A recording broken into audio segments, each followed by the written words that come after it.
J'invite, si vous voulez lire dans votre Bible, sinon, moi je vais vous lire pour vous si c'est possible, parce que même pour moi ce n'est pas facile, donc je vous comprends parfaitement. Alors je lis dans Josué, chapitre 3, verset 1. Josué s'est enlevé de bon matin, parti de Sittim avec tous les enfants d'Israël. Ils arrivèrent auprès du Jourdain où ils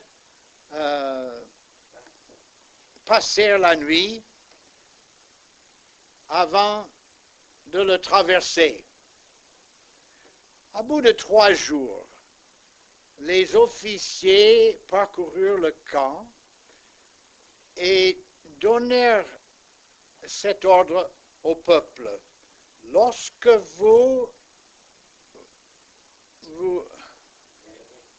l'arche de l'alliance de l'Éternel, votre Dieu, oh là là, j'ai des difficultés ce matin, hein? Pourtant je sais lire normalement. L'Éternel, votre Dieu, porté par des sacrificateurs, les Lévites, vous pourriez vous êtes et vous vous mettez en marche après elle. Mais il ira entre vous et l'arche 2000 coudées et n'approchez pas. Elle vous montrera le chemin que vous devez suivre, car vous n'avez point encore passé par ce chemin. Le texte de mon message ce matin, car vous n'avez point encore passé par ce chemin. Ils allaient maintenant, après avoir passé 40 ans dans le désert, ils allaient entrer dans une autre façon de vivre. Ils ont vécu des miracles tout le long de ces 40 ans. Chaque matin, la manne est tombée du ciel. Ils ont pu s'abreuver d'un rocher qui les suivait partout dans le désert. Assez d'eau pour tous ces, je crois qu'ils étaient plus d'1 million d'habitants, vivant sous les tentes là-bas. Ils ont vu les miracles, mais maintenant, il a dit, vous n'êtes pas passé par ce chemin auparavant. Vous savez, je vois beaucoup de similarité entre Israël à ce moment et nous à ce moment. Et c'est sur cela que j'aimerais pencher ce matin et considérer. Vous avez remarqué, il a dit, vous allez suivre l'arche de l'alliance. Le sacrificateur devait porter l'alliance et aller au-devant. Et il devait le suivre. Nous avons aussi à suivre le Seigneur. Il ne devait pas courir en avant et dépasser les sacrificateurs. Et il ne devait pas non plus traîner en arrière, autre chose à faire, etc., etc. Mais marcher pas à pas jusqu'à traverser la rivière. Nous avons beaucoup à apprendre par là. Parce que parmi nous, il y a toujours ceux qui veulent courir en avant du Seigneur, n'attendent pas, toujours pressés, et cassent le nez. Nous devons non pas toujours courir en avant, mais marcher avec. Ça, c'est le plan de Dieu, de marcher tout le temps avec le Seigneur, d'être en communion avec lui, et de jouir de sa compagnie, de toute sa présence tout le long du chemin, de marcher à pas avec lui. Il ne faut pas traîner en arrière non plus. Il ne faut pas avoir de bonnes résolutions et puis ne jamais les mettre en exécution. Il ne faut pas être toujours occupé avec des choses inutiles. Il faut marcher avec le Seigneur. Et c'est ça que j'aimerais ce matin que nous comprenions tous. Nous devons toujours marcher avec lui. Pas devant, ni traîner derrière, mais avec lui. Il a dit, mais vous gardez 2000 coudées entre vous et l'arche. 2000 coudées, c'est à peu près en kilomètres.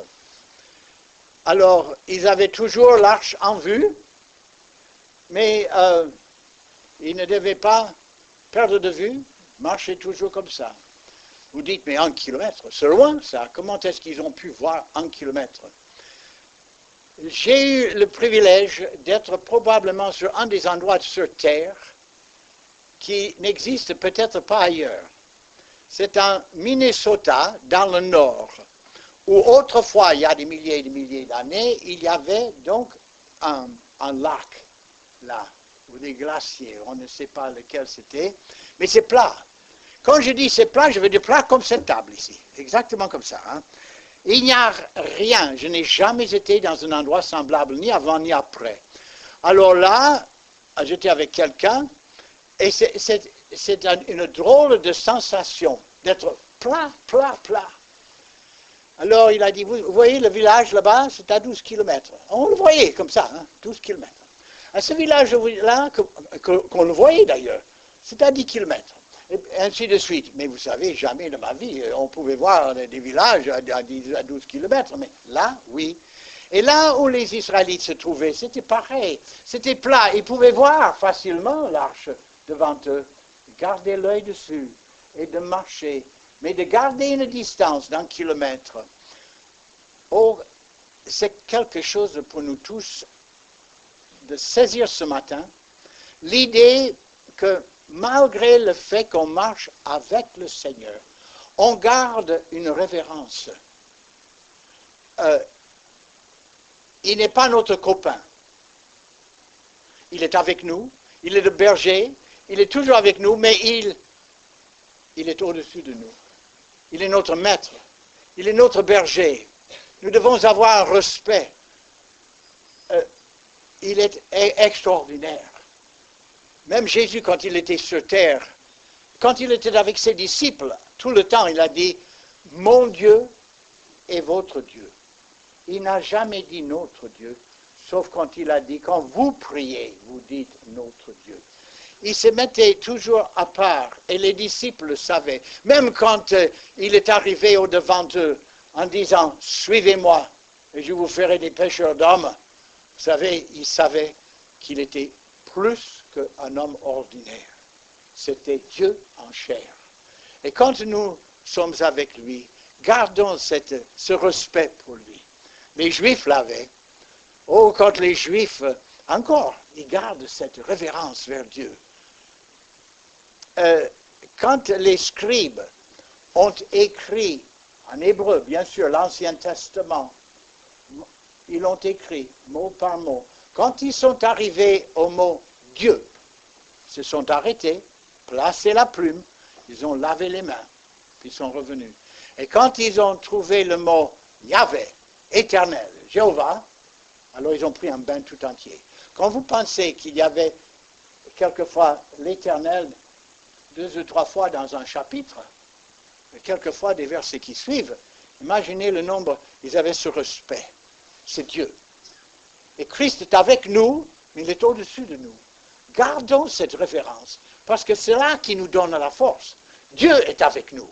Ce n'est pas simplement un copain qui est avec nous, c'est Dieu lui-même qui nous accompagne. Il y avait des choses nouvelles maintenant qui allaient se passer. Tout allait être différent. Eux, ils allaient quitter le désert pour entrer dans un pays où coule le lait et le miel. Ils allaient avoir des jardins, des arbres fructueux à leur disposition. Au lieu de vivre sous des tentes, ils allaient vivre maintenant dans les maisons de pierre.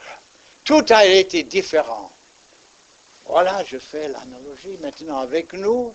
Pour nous aussi, il va y avoir des différences. Ça ne sera pas exactement pareil. Par exemple, à la fin de la réunion, là-bas, en rue André Gide, vous ne serez pas obligé de partir tout de suite. Hein. Vous pouvez rester dans la salle et parler un petit peu. Ça sera différent. Nous allons voir des gens nouveaux. Nous allons avoir les occasions de distribuer les traités avec notre tampon dessus. Nous allons avoir une adresse. On peut même inviter des pasteurs de venir et de prêcher chez nous. Les choses seront différentes. Comme avec eux, il en est un sera avec nous aussi. Des miracles. Oui, ils avaient des miracles.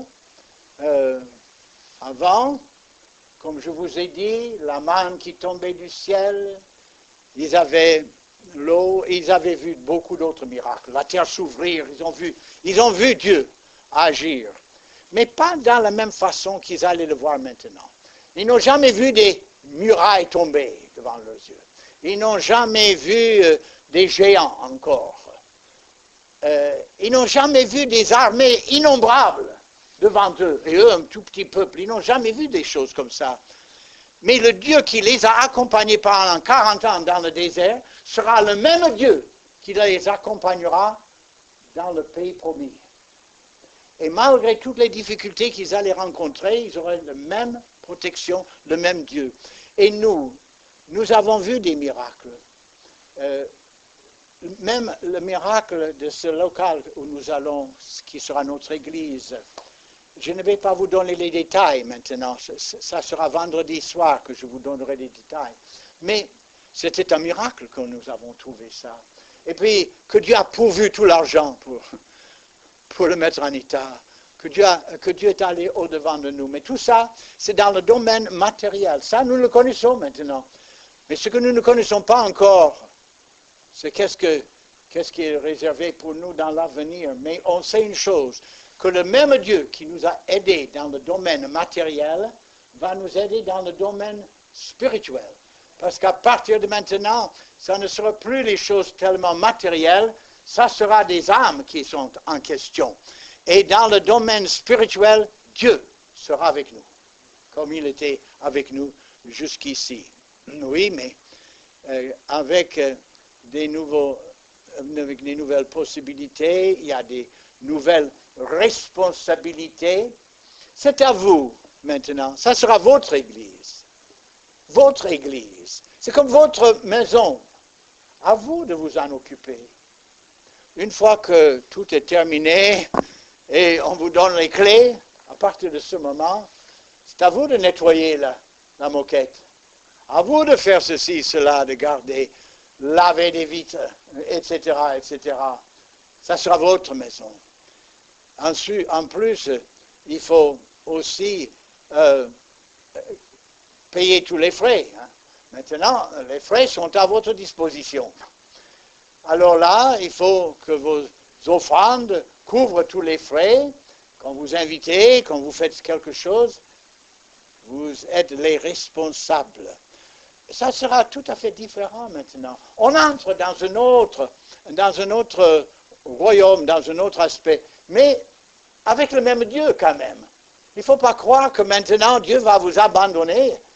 Au contraire, il va nous soutenir. Il va nous encourager. Il va aller au-devant de nous, comme les sacrificateurs avec l'arche. Nous n'avons qu'à le suivre. Il y aura aussi des nouvelles difficultés. Vous savez, Paul a dit que nous n'avons pas à combattre contre le chair et le sang, mais contre les autorités dans les lieux célestes, contre les esprits malins. Mais, tout en disant cela, il a dit, tenez-vous ferme, ayant à vos reins la vérité comme ceinture, prenez l'épée de la parole, vous devez avoir la cuirasse de la justice. Il nous a revêtus de toutes ces armes pour combattre, le bouclier de la foi, d'aller en avant. Vous savez que dans cette armure, est-ce que vous n'avez jamais pensé, il n'y a rien pour couvrir le dos. C'est-à-dire que si vous tournez le dos à votre ennemi, si vous n'avez pas peur, si vous avez peur d'avancer et vous tournez, là vous êtes susceptible à toutes les flèches du malin. Mais si vous faites face, vous avez Dieu avec vous. Ne pensez jamais, je vais retourner en arrière, je vais courir devant l'ennemi, non. on avance devant l'ennemi. Parce que Dieu est avec nous. Il nous a laissé ça, et puis il nous a laissé l'arme secrète, la prière. Et avec cette arme secrète, on peut demander à Dieu de faire des choses incroyables pour nous et de nous faire avancer. Ça, c'est ce que Dieu nous a laissé. Oui, des difficultés, oui, mais le même Dieu, il est le Tout-Puissant. Il n'y a rien qui est impossible à Dieu. J'aimerais terminer avec l'idée qu'il y aura des miracles, des nouveaux miracles. Maintenant, Israël va voir des murailles tomber. Ils vont voir comment Dieu peut agir devant les multitudes en face. Nous aussi, on va voir des choses miraculeuses. Maintenant, c'est avec beaucoup de joie que je vous dis ce que je vais vous dire. C'est que le miracle, ils avaient le premier, c'était de franchir le Jourdain. Alors là, il y avait les sacrificateurs qui allaient au-devant. Ce que je vais souligner avant d'aller plus loin, c'est que tous les miracles que nous allons voir à partir de maintenant, que ce soit dans l'histoire de Josué ou dans notre histoire, il faut avoir la foi. C'est la clé pour les miracles. Avec la foi, on avance. Et sans la foi, on n'avance pas. Quand ils sont arrivés au Jourdain, qu'est-ce qui est arrivé? L'eau a dépassé les rives, inondé tout le territoire là. Et Dieu a dit, marche. Alors, vous pouvez bien imaginer, hein, les sacrificateurs, hein, allez-y, oui, allez-y. Alors, l'eau qui coulait, n'est-ce pas, le fleuve qui débordait, ils avançaient, et au fur et à mesure qu'ils avançaient, Dieu a commencé à agir. Tout d'un coup, les eaux se sont mis en tas. Il n'y a que Dieu qui peut mettre des eaux en tas comme ça. Nous pouvons mettre des briques comme ça, mais pas de l'eau. Est-ce que vous avez jamais essayé de mettre de l'eau comme ça? Il n'y a que Dieu qui peut faire ça. Mais Dieu peut le faire. Amen. Dieu peut tout faire. C'est ça qu'on oublie des fois. Alors, il fallait qu'il se mouille d'abord les pieds avant que Dieu agisse. Qu'est-ce que je veux dire par cela? Je crois que cette expression, se mouiller, on a peur de se mouiller, ça vient de là. Je crois que ça vient de cette expérience-là. Avant que Dieu agisse, il faut que nous mouillions les pieds, que nous avancions avec la foi. Quand il dit marche, qu'on n'ait pas peur d'avancer. Je me rappelle quand nous avons pris la salle à Vieux-Colombier, il y a des années déjà, et quand je suis entré dans ce local, Dieu a dit, je te le donne. Alors, donc j'avais cette assurance dans mon cœur. Alors, j'ai demandé combien ça coûte. Oh là là, pour acheter, c'était une fortune que je n'avais pas. J'ai dit, pour louer, c'était encore une fortune tous les mois. Alors, j'ai calculé vite dans ma tête. J'ai pour 6 mois. Je peux payer le loyer pour 6 mois. Il a dit, est-ce que vous êtes prête à signer le bail pour 9 ans? Alors, j'ai réfléchi. Ça s'appelle de se mouiller les pieds. Hein, se mouiller les pieds. Hein. Alors, mais j'avais cette confiance que Dieu allait agir.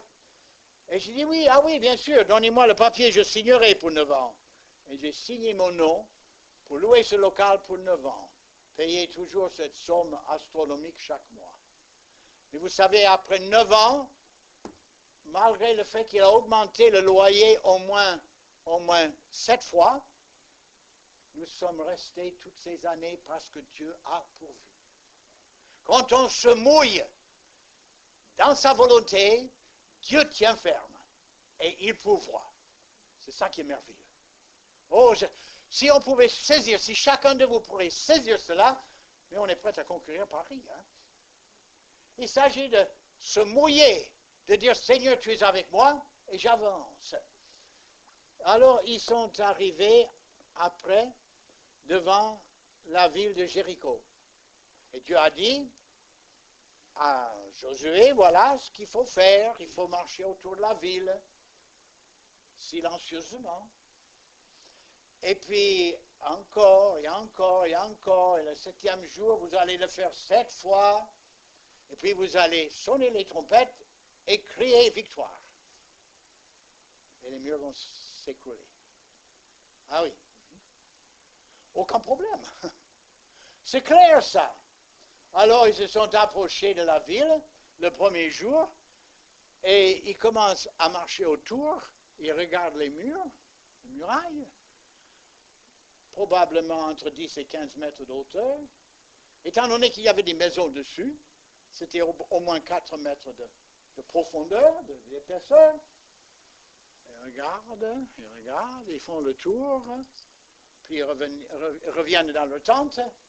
Le lendemain, ils font le tour, espérant peut-être voir une petite fissure quelque part. Rien. Ils vont en tout encore. 4e jour, 5e jour, puis je vois 2 hommes qui parlent entre eux. Tu vois une différence? Tu as vu des fissures? Bon, il faut continuer à marcher, mais avec quoi on va attaquer encore? Mais on va crier, on va sonner la trompette. Ah oui, oui, je vois, oui. Et chaque fois qu'ils faisaient le tour de cette ville, les murailles étaient un peu plus hautes que la veille. Vous savez vos problèmes. Quand vous faites le tour de vos problèmes, chaque jour, c'est un peu plus que la veille, avant que Dieu agisse. Il faut avoir la foi de continuer. Quand Dieu dit, je pourvoirai à tous vos besoins, je serai toujours avec vous. Il faut avoir la foi. Imaginez le 7e jour, ils ont fait le tour 6 fois et il n'y avait rien, absolument rien, les murs aussi solides que le premier jour. Pas de craquement, pas de fissure. Et Josué a dit, maintenant, criez victoire et sonnez les trompettes. Et quand ils ont fait ça, les murs sont tombés. Oui, mais quand on lit ça, c'est facile. Quand on le vit, c'est autre chose. Vos murailles vont tomber aussi, hein, parce que Dieu est avec vous. Amen. Mais il faut avancer, il ne faut pas avoir peur, parce que quand ils ont fait le tour là, ils pouvaient bien imaginer si les murailles ne tombaient pas, c'était fini pour eux. Alors donc, la foi est obligatoire pour l'enfant de Dieu. Oh, il faut porter la foi dans notre christianisme, parce que c'est avec elle qu'on avance, qu'on combat. Après cela, après avoir pris Jéricho, il y avait le royaume du Sud. Tous les rois du Sud se sont ligués contre Israël, les combattants des années, avec des géants à la tête. Avec les géants à la tête. Et Josué a dit, en avant. Alors ils ont attaqué et Dieu a travaillé et a combattu avec Israël. Il a envoyé des frelons. Vous savez ce que c'est, les frelons? Vous savez quand ça pique, hein? Vous le sentez bien, hein? Alors, ça vous donne envie de partir. Quand vous êtes attaqué avec les frelons, vous n'argumentez pas, vous partez. Et ils ont couru, et Israël derrière. Et puis, la grêle est tombée sur eux. Et puis, parce qu'ils étaient en train de gagner, Josué, avec la foi qu'il avait, il a dit que le soleil s'arrête là où il est. Et le soleil s'est arrêté. Et encore, ils ont combattu une journée de plus. Dieu était avec eux. Mes amis, Dieu est avec nous. Dieu est avec nous. Et quelquefois, on se demande, mais avec quoi on va combattre la ville de Paris? Comment est-ce qu'on peut faire quelque chose à Paris? Qu'est-ce que nous avons? Mais nous avons le message de la croix de Christ. On va annoncer que Christ est mort pour eux et que Christ peut changer leur vie et que Dieu peut faire d'un pécheur un véritable saint pour sa gloire. Vous dites, oui, mais c'est peu de choses. Hein? Je vais vous dire si c'est peu de choses. Vous savez, les 12 disciples, qu'est-ce qu'ils avaient pour conquérir le monde? Ils étaient un groupe de Juifs dans un pays occupé par des Romains et sous persécution. Et qu'est-ce qu'ils ont fait? Ils ont prêché la croix. Ils ont continué à prêcher la croix jusqu'à ce que l'Empire romain s'est écroulé devant la croix de Christ. Dieu nous envoie dans cette ville, et moi je dis, Seigneur, fais des miracles. Je ne suis pas content de voir le statu quo. Je ne veux pas voir quelqu'un qui s'amène de temps en temps. Je veux voir Dieu faire des choses extraordinaires, comme il a fait dans le domaine matériel. Je veux qu'il fasse ça dans le domaine spirituel, que des âmes se tournent vers Christ, que des gens soient sauvés, baptisés, devenir membres de l'Église, que notre Église grandisse, pas à une vitesse normale, mais à une vitesse extraordinaire. Le temps est court. Jésus-Christ va venir bientôt. L'enlèvement est juste devant nous. À nous de se lever et de dire par la grâce de Dieu, on va conquérir Paris. Tout ce que Dieu met devant nous, on prie, Seigneur, qu'il t'accepte. Oh, je n'entends pas des amens, mais je l'ai dit moi-même, hein, en moi-même, parce que je suis sûr que si Dieu nous donne ce local, c'est pour le remplir. Je le répète, vous n'avez pas entendu. Que si Dieu nous a donné ce local, c'est qu'il le remplisse. Et qu'il nous donne une victoire après victoire. Que ça soit des miracles devant nous. Des miracles de salut. Des vies changées. Une église qui croisse. Une église qui soit un témoignage dans ce quartier. Un quartier où nous ne connaissons personne. Et les gens vont nous regarder. Mais qui êtes-vous? Nous devons briller là. Nous devons faire attention comment nous sommes. La manière dont nous réagissons. Nous devons être une lumière dans ce coin de la ville pour que toute la ville de Paris sache que l'évangile est prêché là. Si vous n'êtes pas sauvés ce matin, pendant qu'on chante le cantique que Pasteur Bozzi va signaler, je veux que vous veniez ici pour accepter notre Seigneur Jésus-Christ. Et si vous n'êtes pas encore tout à fait en règle avec lui, en marche avec lui, si vous n'avez pas cette foi en vous, pourquoi ne pas venir aussi en disant par la grâce de Dieu, Seigneur, donne-moi ce qui me manque dans ma vie spirituelle. Amen. Alors nous allons chanter ce cantique et tous ceux qui veulent venir, qui viennent pendant qu'on chante.